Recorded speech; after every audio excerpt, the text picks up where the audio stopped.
Greetings, chess fans. My name is Arturs Neiksans. I'm the leading Latvian chess grandmaster, and I'm back with another episode of my video series Inside the Mind of a Chess Grandmaster. So I'm still an active player, playing sometimes in international chess leagues. This game I played past weekend in Berlin for my team Schachfreunde Berlin. We are at the moment playing in the second division of the Bundesliga and with decent chances to qualify for the highest division, where players like Magnus Carlsen, Demiraju Gukesh, Arjun Rigaisi, Hikaru Nakamura, Fabiana Caruana, all of them they're playing there. So, quite a big tournament to qualify for. Anyway, this game I was playing on Sunday against Thomas Koch, who is an experienced international master from Germany, rated 24-25, and my opponent opted d4. So you're watching this, you're thinking, yeah, definitely the Dutch defense, right? Because you've probably seen already quite a few games that I have played against d4 lately, and I always played f5, right? Well, not today. Because, to be honest, I already have played probably a bit too much of the Dutch defense lately, and I just wanted to get a nice, quiet game, especially considering that on Saturday I was playing this incredibly bad game and managed to draw it in the end, but I was very sleepy for the entirety of the game. And by the way, also, this night's sleep from Saturday to Sunday was not really better, so I just tried to get something simple and see what happens. So I played knight f6. My opponent played c4, I played e6, the queen's Indian, which is probably still one of my main continuations. Now here I played knight f3, and instead of b6, I played something else. I played a6. Now, this continuation I have played already several times at the highest level against opponents like Etienne Bacro, also Kasper Pierun, so these grandmasters are well over 2600. And the big idea is to avoid the queen's Indian with g3, because then I get to play b5 and maybe even c5 in some lines. So if I play something like e3 to stop my b5, then essentially he blocks his own darks with bishop, and I just can play d5, maybe threaten to take on c4 and play some sort of a queen's gambit accepted. Wait, queen's gambit accepted delayed, or whatever it's titled. So he played knight c3, stopping b5, and now I play d5. So the big idea is to play d takes on c4 and win the pawn. So white needs to make a choice. And I would say about 99%, maybe 95%, I haven't really made any surveys, they automatically play c takes on d5. Why is this? Because white is normally treating the move a6 as a waste of time and is willing to take on d5 right away. Actually, I don't think it's so simple, because eventually in the Carlsbad structure, when white plays e3, he's going to want to play b4, a4, b5. Pawn on a6 is exactly what black needs. That's not really so simple, and I think this line is pretty great for black. My opponent played bishop g5. I played bishop e6. I need to protect the pawn here. And I think Etienne played against me queen b3. There's some tricky lines like rook a7. He did not take on f6, but the point is, after knight e5, queen d8, e4, c6, these complications are very much in the favor for black. There's even some exchange sacrifice after queen b6 and c takes on d5, so I know this. Here my opponent instead played e3, I play knight e7, and he played bishop e2. To be honest, I found this move to be surprising, because I was pretty sure that the main continuation is bishop d3.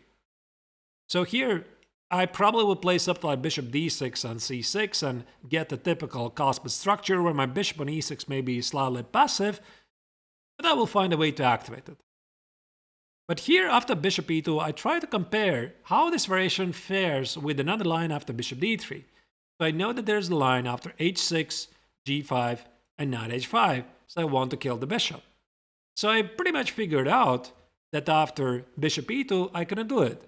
Because after h6, bishop h4, g5, bishop g3, now I don't have this because of knight takes on g5. So he has two attacking pieces hitting my knight on h5, and if I take on g3 first, he can take on e6. Intermezzo move. And I'm losing. So I cannot really do this. That's why I play bishop d6. And here we played a bit cat and mouse. Yeah, so my opponent for some reason was delaying the short castle. I think he was afraid of the opportunity that I might go for the long castle instead and play something like h6, g5. For example, here, let's say a3, long castle, b4, maybe h6 even before. So probably he saw something like this. Which, to be honest, I was not really planning to play, but I was pretty happy to let at least my opponent worry about it. So that's why here we played a bit cat and mouse, and my opponent first played bishop h4. I played queen e7. By the way, here's a small mystery. I quite don't understand why the engine says that it's more accurate to put the queen on c7, not on e7. So if somebody knows, maybe you can explain me why queen c7 is more accurate than on queen e7. I suppose walk away from the pin with some g6, bishop 5, knight e4 idea. To be honest, I don't know. So I just play queen e7 because I keep the opportunity to cast the long way. He played a3, I played h6. And again, he's not casting short. He played rook c1, I played c6. And finally, I played bishop g3. Now, this was the move I was very happy to see. Because what you have to understand from the competitive player's perspective, when I'm playing against significantly lower rated opponent, like I'm 25-70 at the moment, and my opponent is 24-25. So if I make draws every single game, I lose points. Like every single draw, I lose by about 2 points. So this means pretty much every second game, I have to win with every color. So when you're playing competitive chess, you're used to the idea that you have to play for the win with either color. And that's why I'm happy to see bishop g3, because even though I already had achieved slightly unbalanced position, so the pawn structure is not symmetrical, and I will have chances to complicate the game, now I get the chance to double his pawn structure at the king side. So perhaps somebody is looking at this position from the white's perspective and thinking, now the pawn on g3 safeguards the king. But actually, I don't think so. I'm not planning an attack against the white king anyway, and in an endgame, those double pawns that white has here on g3 and g2, it could backfire. So I play bishop f5, and I was expecting some bishop d8, trade, knight e4, and I was pretty sure that I'm doing okay. You see, because of the pawn on g3, he can never play f3 to get rid of my knight. But he played queen b3, which I found to be a slightly surprising move. I have to defend the pawn, and queen b4. Again, very, very happy. I'm very happy about this, because now I get the chance to ruin another his pawn structure, and maybe my opponent had thought from afar that this position is great for white, right? Because he is going to play most like knight e2, knight b3, knight c5, or maybe put this knight on a5, put this knight on c5, have some pressure here, and the pawn on b4 allows him to control those dark squares. But I think he's wrong. And he's wrong in the sense that when you look at the position a bit deeper, you realize that white has no pawn play. What does that mean? I do believe in the principle that for you to make progress, you need to use the pawn play. Like, need to push forward the pawn to generate targets, because I have no weaknesses in the position. Those dark squares at the queen side, they don't really matter. So he could have played b5 because the pawn does not stand on a2, it stands on b2. He cannot play really f3, e4 because now look at this double pawn here. So there's a very good chance that my opponent might find himself in a position where he's running out of moves. So I play knight e4. To be honest, I was thinking maybe I have to fix those queenside pawns first on h5. Like, I was thinking about this and this. But I just didn't want to allow the white knights to get on a5 and c5 with some tricks like bishop a6 and knight c6, and maybe there's some fork ideas. By the way, the pawn on b7 is under attack, so I was quite not in the mood. But to be honest, I just didn't believe that even this position is any good for white. So I decided to trade one pair of knights. I play knight e4. So mainly the idea is to stop knight e2 from happening. And he did play it anyway. So I traded it, I played knight f6, he played f3. Now I was a bit regretting, maybe I should have played h5 before, because I could have played h5, he plays g4, and my rook at h8 is defenseless. So instead of castling short, I decided to play king d7, so that just in case, I'm ready to bring the king to protect the pawn on b7, and relieve the rook on b8 to do something else, like doubling the rooks at e file to get to the pawn on e3. So white already needs to be quite careful here. And here, my opponent made a pretty serious inaccuracy. He played rook a1. I thought he has to play g4 to get rid of this weakness. But the point is now he pretty much never can play e4, even after the bishop trade, because if he plays e4, he's going to drop the pawn on g4. Maybe this is what he thought. And he played rook a1. But now I get to fix this weakness on g3. He probably thought I cannot get to it. I play g6 because my opponent already was threading some e4, rook f5 ideas. And I was fully expecting that he's going to play bishop d3. Otherwise, what white is doing really here? So I would trade it. He wants to play e4. I was going to put the rook on d8 to apply some pressure against the pawn on d4. And if he does push e4, I thought that in the long run, white has some problems because of his weak pawns. So even though he has the center, I don't think this is a strong center. It's a weak center. It doesn't have proper support. And my knight on g4 is a monster. Yeah, by the way, there's also knight to fork, etc. So I was very excited about this. My opponent decided not to do it. He played rook f1, hinting at some e4, f or g4 ideas to get the pawn on f7. But I played rook e8, and now at least I can always play rook e7, protecting against this check. So here white played rook a1, realizing he has nothing better. I played rook e7, rook e1, and rook d8. I was quite proud of this move because, again, I didn't want to put the rook on e8 because white could play bishop d3, takes, and play e4. So, oh, sorry. I just realized doubling the rooks at the e file just makes no sense. And playing rook d8 was part of a larger plan. I want to play king e8, king f8, king g7, and then maybe try to apply some pressure against the pawn on e3, and ultimately perhaps improve the knight on d6. As many of you probably know, the knight on d6 is the perfect place for the knight in any Carlsbad structure, because this is a Carlsbad structure. My opponent played rook h1. I played knight e8. Yeah, here I was pretty happy that now I have the opportunity to immediately improve the knight. I was thinking maybe I should start with king c7, then knight e8, but I decided maybe my opponent is not going to give me the opportunity again play knight e8. So that's why I played knight e8 immediately, but by doing this I have to make sure that there's no breaks in the center. Like, can he play g4? I have to make sure this is not working, like takes, and bishop d3, rook e7, followed by knight d6. My knight is going to dominate his bishop. Then I thought also he could play e4. E4, d takes, f takes, and bishop e4. So I had to make sure there's no bishop g4, or maybe my rook on e4 is somehow hanging, but there's nothing. I mean, bishop g4 is rook takes on g4. Also, I had to calculate lines like bishop takes on a6. I had bishop takes on g2, but I saw a minimal variation. At least I can play knight e6 and rook b8. So I collect the pawn on b4, that's a weakness, that's a weakness, that's a weakness, so I thought at least I'm winning a pawn.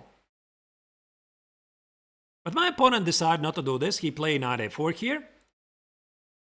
So he's trying to play knight c5. I play knight e6. Now he played rook c1. I played rook e8. So I'm starting to apply some very serious pressure. And actually, this move comes with the very first trap.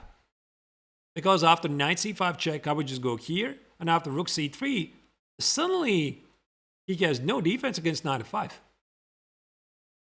There's no g4, there's no e4, and bishop d3 just drops the pawn on e3. I thought that was pretty funny.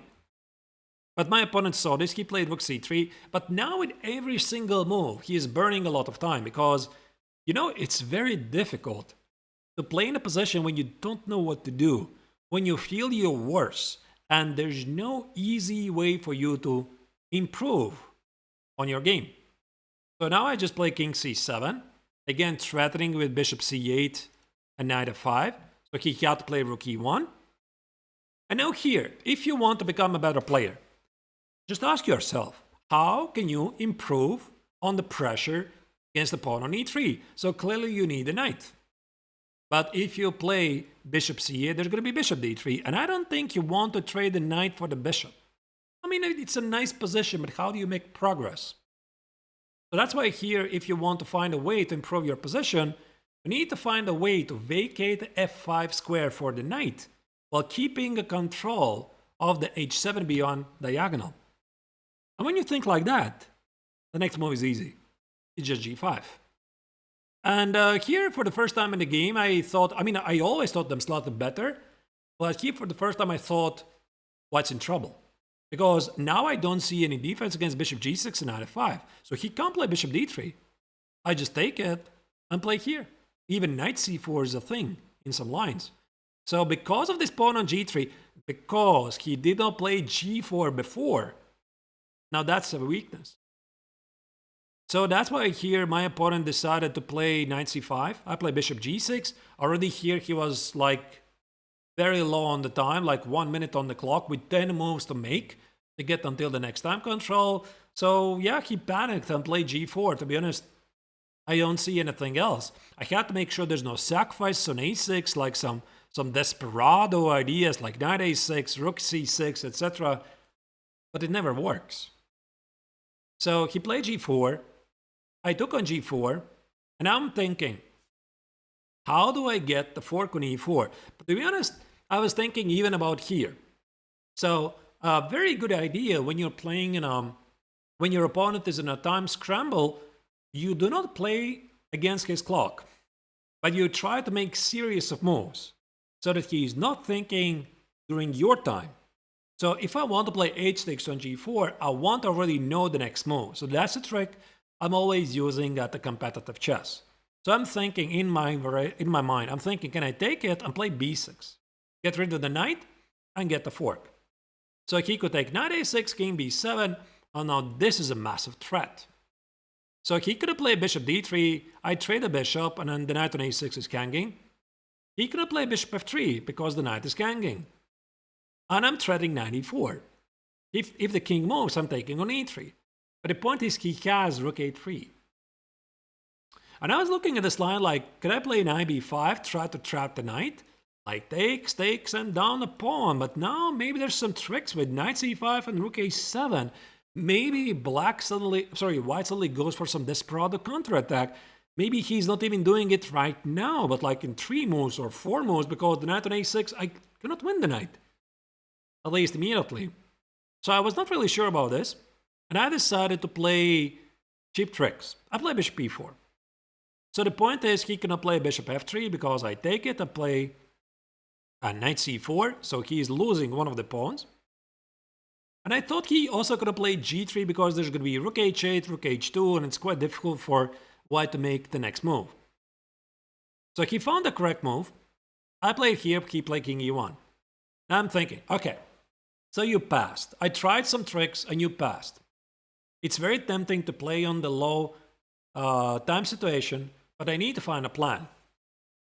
And I decided to bluff a bit. So what I did, I decided to play bishop g6 because I knew in a time scramble it's going to be very difficult for my opponent to play either king f2 or king d2 because do you remember the b6 threat?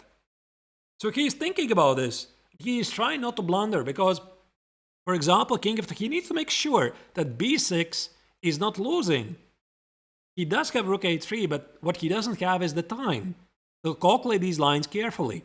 So that's why I played bishop g6, and I knew that he probably is not going to play king f2, king d2 based on the fact that b6, where the threat is stronger than the execution. So I play bishop g6, my opponent blitzed out b3, and now this b3 actually dooms white's position. Because I get to go here, he's forced to play king f2 to defend the pawn, and the difference is after b6 and king b7, he no longer has rook a3. So this b3 was a innocent move covering the c4 square, actually disconnects the rook from defending the knight. Now there's no defense, so I'm just threatening to play knight e4 or collect the pawn on e3. Even knight e5 is a threat in some lines. So he played here, and here I had about 7-8 minutes to figure out where's the win, and I saw at least several wins. So the first choice is I can take on e3, obviously. He plays rook e1, and I thought at least I can take on e2. Takes, king a6, rook c6, and knight e4. But I thought it's gonna be a long game. I still need to work. I need to show the technique here. I was absolutely confident it's winning. Then I was thinking, okay, maybe I don't take on e2. What if I take on here? I want to play knight e4 and maybe trap the knight. And then I saw b5. And there were some crazy lines like b5, if I take with a pawn, he can give a check. I cannot take, there's a mate suddenly on the board. And if I take with the knight, he takes with a bishop. My rook and e8 is hanging. If I take it here, he gives intermezzo check. And even though I'm not getting mated here, white is only down a pawn and with an active mate threat and I won. So I saw all of this, I was like, wow. So I need to be careful. Then I saw also the move knight b5 with the idea to go after the knight. But I saw he can sacrifice the rook. Rook c6, rook c1, and bishop b5. So I didn't really calculate this line until the very end, but it's even quite obvious here that white has pretty decent chances to save the game. So what I did, I decided to give a check and simply kill the bishop, which guards the knight on a6. Here also I thought maybe b5 makes sense to cut off the support for the knight. So knight c5, rook e3, I'm just winning the bishop on e2. He cannot do that. So that's why there's a forcing line. I go here, I take it, he has to take it, he has to take it, and I saw this position, but I was a bit careful. Maybe there's some tricks where I'm not winning. Like he might just go b4. For example, I play bishop d3, he plays king d2. He's alive. And if I go, let's say rook b3, he goes here. Actually, I need to give a check first and only then take on b4. Because if I take the pawn here on b4, he gives a check. Here, he traps my rook. And after the trade, I think actually this is just a draw. Could be a fortress. For raw, no. So, yeah, I have to make sure. And the point is, in such situations, I'm always looking for the cleaner win. And I figured out this is the cleanest win. Knight g3, he plays b5, he has no other moves, the bishop has no way to retreat, and just simplest move knight e2. There's no need for me to take on e3, complicate stuff too much. I just decide to take on e2, I took on e3, here, and just simple rook b3. That's it. So I'm collecting the pawn on b5, the knight cannot retreat. There's also the trick, if he takes on c6 with the rook. Now this is a pretty odd fork, and no matter how you look, black just completely dominates the board. The knight on c7 is trapped, rook g2 is the thing, and also the b pawn is advancing. So black is easily winning. So here my opponent tried the last trick. He played rook e1 with an idea that after the trade, he gives intermezzo check. But the thing is, this c pawn is going nowhere. Because if he takes the rook, I go here. And if he takes with the king, I give rook e3 check and just go here. And the c pawn is stopped. So my opponent had to resign. Actually, here it was quite amusing. I simply missed rook b1 as well. Yeah, like just trading the rooks, I forgot my bishop on g6 is guarding the b1 square, and the king is very easily getting to c8. So either way, I was quite happy about the game. Got like 3 rating points because of the victory. We scored a crushing victory against the Machener 6-2. Overall, the weekend was on a plus. After the terrible Saturday game, it felt good again to play finally a good game, pretty much a model Carlsbad structure game. So things are good. My team also keeps very good chances to qualify for the highest division in Bundesliga. Probably we are going to have playoff matches sometime this April. That's it, the viewers. Write your comments. What do you think about the game? How's your experiences in the Carlsbad structure? What do you think about this doubling of the pawns on g3 and then b4? Am I exaggerating a bit about black's chances, or you would like to play this position from the white's perspective? I'm curious to hear what you're saying. And of course, as usual, if you like my video, please press like. It's really going to allow me to grow as a content creator. Your comments allow me to grow. as a content creator. And if you have not yet subscribed to my channel, as Hikaru says, just smash that button, subscribe it, and it's gonna allow for me to create more videos. So that's it. I'm finishing right here. Thank you for watching and have a great day.